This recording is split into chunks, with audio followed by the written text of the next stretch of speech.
On this Tuesday night, growing impatience over the vaccine rollout. The need for speed. I think all Canadians, including me, are frustrated to see vaccines in freezers and not in people's arms. And how some snowbirds are getting their shot now. The rush for these spaces is just, it's like a Rolling Stones concert. Quebec's potential new curfew. Why experts say it's key to crushing the curve. Trivial travel during the pandemic. They tell us that we're all in this together, but clearly we were not. Where is Alberta's Premier? The push for accountability. Global National with Donna Friesen. Reporting tonight, Robin Gill. Good evening and thank you for joining us. We were warned January would be a difficult month in this pandemic, and just a few days in, it's not looking good. New Brunswick is reporting its biggest daily spike since the pandemic began. In many other provinces, case numbers and hospitalizations are surging. According to Dr. Teresa Tam, on average, nearly 7,500 Canadians are now testing positive for COVID-19 daily. And over the last week, approximately 122 Canadians died from the virus every day. In Quebec, there are reports the government is considering a tougher lockdown and curfews. In Ontario, there are new signs of a healthcare system pushed to the limit. The province's first field hospital near Toronto is now open to help ease the pressure. With the pandemic surging, doctors are warning Canada's vaccination campaign must be ramped up to get the situation under control. The Prime Minister says he shares frustrations about the pace, but he's optimistic.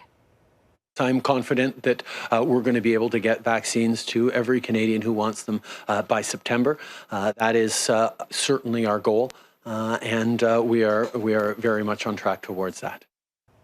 There's a lot riding on the timeline for the vaccine rollout. We are all dependent on the shot to get our lives back on track. In tonight's top story, Abigail Bimman looks at the criticisms and how the government is responding. It's very stressful. Every time I go into work, every time I see patients, I'm definitely thinking about it. Dr. Dory Schiff rolled up her sleeve after signing a consent form saying she'd get a second dose in 21 days. She didn't. And she doesn't know when she'll get shot too. Quebec now getting all the vaccines out the door for first doses instead. We consented to a 2-dose vaccine.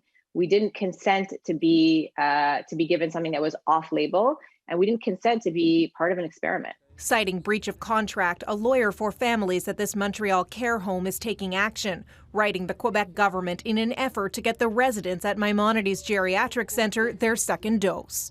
I would like to really strongly emphasize is that Canada is committed to a 2-dose vaccine regimen.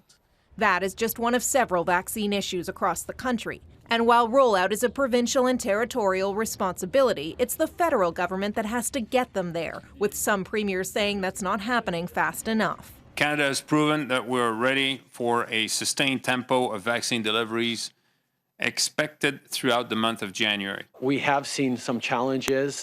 He admits to challenges, but Prime Minister Justin Trudeau is confident all Canadians who want a vaccine can get one by the fall. I think all Canadians, including me, are frustrated to see vaccines in freezers and not in people's arms. That's why we're going to continue working closely with the provinces. Trudeau announced a meeting with all premiers Thursday. Rollout is on the agenda, but he didn't offer specifics of how Ottawa will help. There are many other ways of doing it other than just through hospital centres. Ontario greenlit a pilot project in Ottawa to get the Pfizer vaccine, which needs to be stored at ultra-cold temperatures inside long-term care homes, with the rollout at this one starting Tuesday, the first site in the province outside a hospital. This will help save the lives of those who are most at risk. And one day soon, the vaccine will be available to anyone in Ottawa who wishes to receive it. Here in Ottawa, second doses of the Pfizer vaccine are rolling out, while the Premier is promising anyone connected to long-term care in the hardest-hit regions of this province will be vaccinated by January 21st. Abigail Bimman, Global News, Ottawa. All levels of government seem to agree vaccinations are a top priority in the fight against COVID-19. But right now, when compared to other countries, Canada is falling behind. Eric Sorensen looks at the numbers and what some provinces are doing to speed up the rollout. Canada was ready with open arms to receive the first vaccines. and to show off the first vaccinations. But rolling out a mass program is clearly a work in progress. Barely a third have been jabbed so far. Of the 420,000 doses sent to provinces and territories, just 148,000 have been administered. That represents fewer than 4 people per 1,000 Canadians. The U.S. and U.K. have vaccinated almost 14 per 1,000. Israel an astounding 158 per 1,000. Canada began receiving doses last month, and vaccinations began. But as more vaccines arrived, the challenge has been a growing gap between vaccines distributed and vaccines administered. We clearly need to pick up the pace, and we need to pick up the pace rapidly. We know that these vaccines don't do any good in freezers. They have to be in arms. Yes, did we hit a couple bumps in the road? I'm always first to admit. When there's bumps in the road, we get through them. Ontario's premier says the biggest province is ironing out its distribution bumps in a hurry. The province expects from Pfizer-BioNTech tens of thousands of doses each week this month, plus thousands more from Moderna. And it now expects to exhaust the supply just as quickly. Once we get this shipment in Thursday for Pfizer, we're going to run out of it again the following weekend. Folks, we're ramping up. In Winnipeg, the Manitoba government has opened a super site to speed up vaccinations. And in Nova Scotia, there are plans for clinics across the province. What we've learned now in the first few weeks will help us become more agile. In a few months, when vaccines finally arrive in huge numbers, many of Canada's 11,000 pharmacies stand ready. The head of one says altogether they could vaccinate more than 2 million Canadians a week. Our pharmacists are ready to do it. We have the processes in place, and we can handle this and are ready to step up and help. As the pandemic surges, governments at all levels are urgently trying to get vaccines distributed efficiently across the country, so vulnerable populations, followed by all Canadians, can get their shots as soon as possible. Eric Sorensen, Global News, Toronto. Some Canadian snowbirds are skipping the line at home to get their shots in the U.S. We'll explain later on Global National. But first, Quebec may have some of the tightest COVID-19 restrictions in the country, but things could be getting tougher. A strict lockdown over the holidays doesn't appear to have slowed the spread of the virus. The province recorded more than 2,500 new cases today. As Mike Armstrong reports, the government has delayed an announcement on new measures, leaving Quebecers wondering what's coming next. If it's not open now, it's likely not opening for a while. Quebec's premier was supposed to announce new lockdown measures this evening, but pushed it back to Wednesday. That's left families knowing there may be a scramble coming. Schools have been closed since December 17th. Kids are supposed to go back in person Monday. Next week, I'm not sure what I'm going to do. Having to go back to work, I think I'm just going to have to take time off. Now, amid all the uncertainty, there are reports trickling out of Quebec City about what might be coming. It's just hard to say whether they're legitimate leaks or trial balloons testing what the population might accept. But it sounds like a return to something closer to the lockdown in March, early in the pandemic. Construction sites would shut down again. Offices and factories deemed non-essential would be closed. Bars, restaurants, and gyms would stay closed, as would stores deemed non-essential. They've been closed since Christmas Day. I think for a short period of time, it was fine. Now we're talking about another 2 to 3 weeks, potentially. That's going to change the name of the game. Also likely to stay closed, schools until January 25th. That's something both the Premier and parents have been trying to avoid, nervous about the effect on children. Well, frankly, I don't think we have any other options at this point. Epidemiologist Chris Labos is part of a push to go even further. With the healthcare system at the breaking point, there are calls for a curfew. In France, there's a nationwide nightly curfew from 8 p.m. to 6 a.m. The government of Quebec is considering something like that, and there's support from experts. Half measures, they say, aren't enough. It's too late. We cannot test more measures. We have to put in place very strict measures and very effective measures. The idea wouldn't be to absolutely force people to stay home with fines, but to at least make them think twice whether going out was absolutely necessary. Mike Armstrong, Global News, Montreal. New Brunswick is tightening restrictions after its biggest single-day increase of cases since the pandemic began. The province recorded 27 new infections in the last 24 hours. Health officials say many are a result of holiday gatherings. This is not a good situation. It has the potential to get significantly worse in the days ahead. We need everybody to actively get tested if they have even the mildest of symptoms of COVID-19, and we need them to stay at home. As of midnight, New Brunswick will go back to its orange alert level. That means face masks will be mandatory in both indoor and outdoor public spaces when physical distancing of 2 meters can't be maintained. Residents will also be restricted to a single household bubble, with exceptions for caregivers. Anyone who gets sick with COVID-19 will not be able to use Canada's sick leave benefit if they've traveled outside the country. The Prime Minister says his government is revising the rules to make it clear vacationers aren't eligible. We didn't bring it in, we didn't imagine when we passed it unanimously in the House with the support of all parties that people would use it to pay for their quarantines after having gone south for a 2-week vacation. Alberta Premier Jason Kenney is staying silent today, a day after some members of his government were disciplined for their holiday travel. Kenney hasn't spoken publicly about the scandal since last Friday. But as Heather Yourex-West explains, all eyes are on what the Premier does next. Between December 30th and January 3rd, while word was spreading that several UCP MLAs and a senior staffer had spent Christmas break abroad, 96 people in Alberta died of COVID-19. One of them was healthcare worker Jo Marie Coral. He's a hero because he worked until he had COVID in his system. We feel shocked. And until now, we can't believe that we can't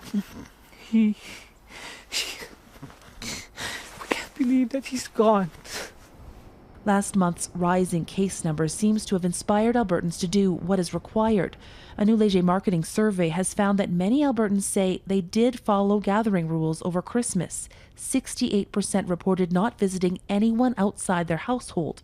That's compared to 52% of those polled Canada-wide.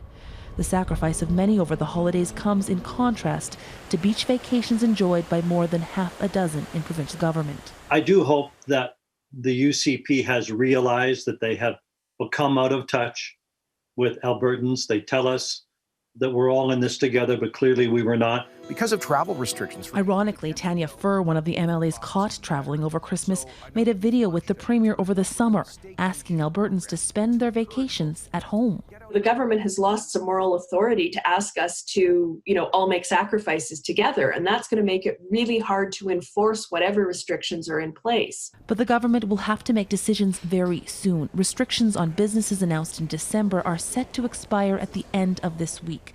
And while daily infection numbers have been dropping, reopening the economy too fast could mean any progress made is quickly lost. If we go back to what we were doing on the scale in October and November, we will expect to see cases go up again dramatically. It's a tenuous position for a premier that has seen his popularity plummet. The need for an effective vaccine rollout now more important than ever before. Heather Yourex-West, Global News, Calgary. The frustrated airline industry is scrambling to implement Canada's new COVID-19 travel protocols. As of Thursday, any air traveler over the age of 5 will have to take a test within 72 hours of their flight to Canada and provide the airlines with proof of a negative result. The federal government rushed in the new rule after the new, more contagious variant emerged in the UK. But the head of an organization representing major airlines in this country says the measure was put in place without consultation or a coordinated plan. We have been calling on the government now for 6 months to work with industry to develop a clear testing strategy and implement a clear testing strategy across the country. A negative test doesn't exempt anyone from the mandatory 14-day quarantine upon arrival. Those who offer proof they couldn't obtain a COVID-19 test prior to travel can still board a plane, but they'll have to isolate at federally approved facilities for 2 weeks. WestJet has struck a deal to sell some of its planes to Amazon. The Seattle-based retail giant is purchasing 4 Boeing 767-300 jets from the Calgary-based airline. Amazon also bought 7 similar planes from U.S. carrier Delta Airlines. That will bring its Amazon global air fleet to 85 planes by the end of 2022. Amazon says it's the first time it has bought planes for its delivery network rather than leasing them. The goal is to rely less on postal and courier services. Amazon did not reveal how much it's paying WestJet for the planes. A downpour with deadly consequences. Coming up, where roadways turned into raging rivers.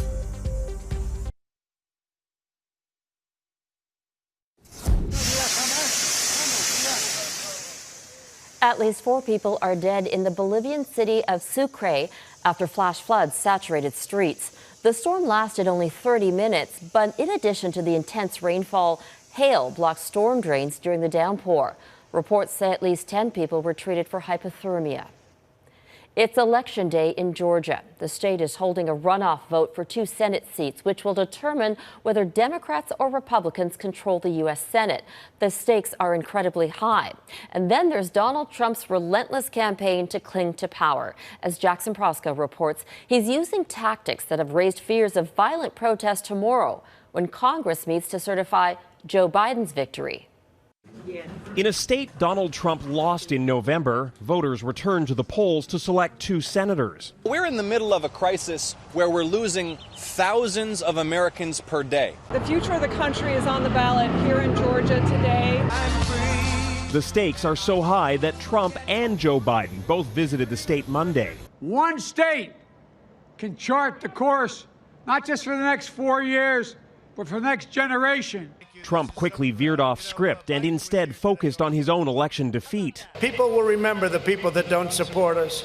The outgoing president made more false claims about voter fraud and false promises that his loyal vice president, Mike Pence, could overturn the will of voters when Congress meets Wednesday to count the certified Electoral College votes. I hope that our great vice president comes through for us. He's a great guy. Of course, if he doesn't come through, I won't like him quite as much. By Tuesday, Trump had pivoted to make Pence the bad guy, tweeting, "The vice president has the power to reject fraudulently chosen electors." That's just not true. Mike Pence has 0 constitutional power. He merely reads the count of electors. This is something that President Trump doesn't understand. He sees no option at this point but to go along. And while some Republican members of Congress plan to raise objections, they don't have the votes to stop Biden from becoming president. In Washington, they're now bracing for potentially violent protests as Trump's angry supporters flood the streets to demand the election be overturned. We said that the Proud Boys were... The head of the far-right Proud Boys was arrested entering the city Tuesday, charged with firearms offenses that included carrying high-capacity magazines. Adding fuel to the fire, President Trump is already claiming voter fraud in that Georgia runoff election before all the votes have even been counted. And he's planning to speak to his own crowd of angry supporters outside the White House during Wednesday's protests. Robin? Jackson Prosko in Washington. Still ahead, Calgary pays tribute to an officer killed on New Year's Eve.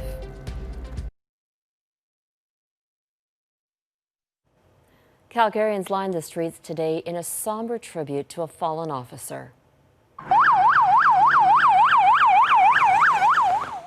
The police service encouraged people to come out and pay their respects to Sergeant Andrew Harnett.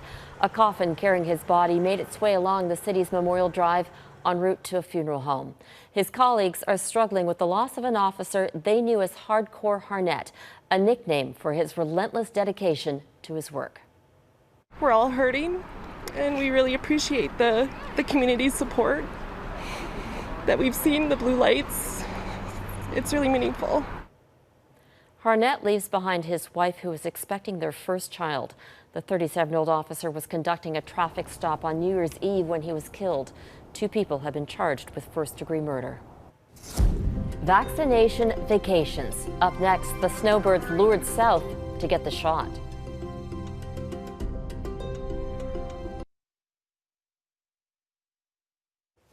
Canadian snowbirds are facing a COVID-19 catch-22. Should they wait to get vaccinated at home or skip the line by flocking south? Some states are giving shots to any senior age 65 or older, and that offer extends to property owners from Canada. But as Mike Delay explains, their ticket to an early vaccine could come with a price: their health. The hottest ticket in America isn't just for Americans after all. Canadian snowbird George Wolfe and his American wife Gigi Guthrie were among the first to get the COVID-19 vaccine in Florida. The rush for these spaces is just it's like a Rolling Stones concert. Wolf has dual citizenship, but all he had to show to get the shot was his driver's license. And this wasn't some loophole he took advantage of, because in snowbird hotspots, Florida and Arizona, anyone who owns property qualifies. But still, it's a sensitive issue, and nobody wants to appear like they're jumping the queue, including award-winning classical guitarist Leona Boyd. I send you love in this time of corona. The 71-year-old says she rarely leaves her Palm Beach condo, so she's eager for her turn, wherever that may be. But I mean, if Canada gets it first, and I'm 71, so I'm definitely a senior, I guess, I would fly back and get it, whichever country offers it first, because I have dual citizenship and dual residencies. I could really get it anywhere. And it will likely be in Florida, where more doses have been administered so far than in all of Canada, and the Sunshine State has fewer people to inoculate. All of it adds up to travel insurance broker Martin Firestone seeing a sudden surge in calls from snowbirds inquiring about the vaccine. Yes, he tells them it's legal, but no, they shouldn't go just for the shot. The fear is if you get sick from just any one of the 1,000,001 things you can get sick from, as you do every year when you buy travel insurance, I'm worried that the hospitals are filling to capacity. When asked about so-called vaccine tourism today, Prime Minister Justin Trudeau was succinct, essentially saying, do it and you're on your own. And that's fine for Canadians like George Wolf, who says he's just following the rules, like everyone else.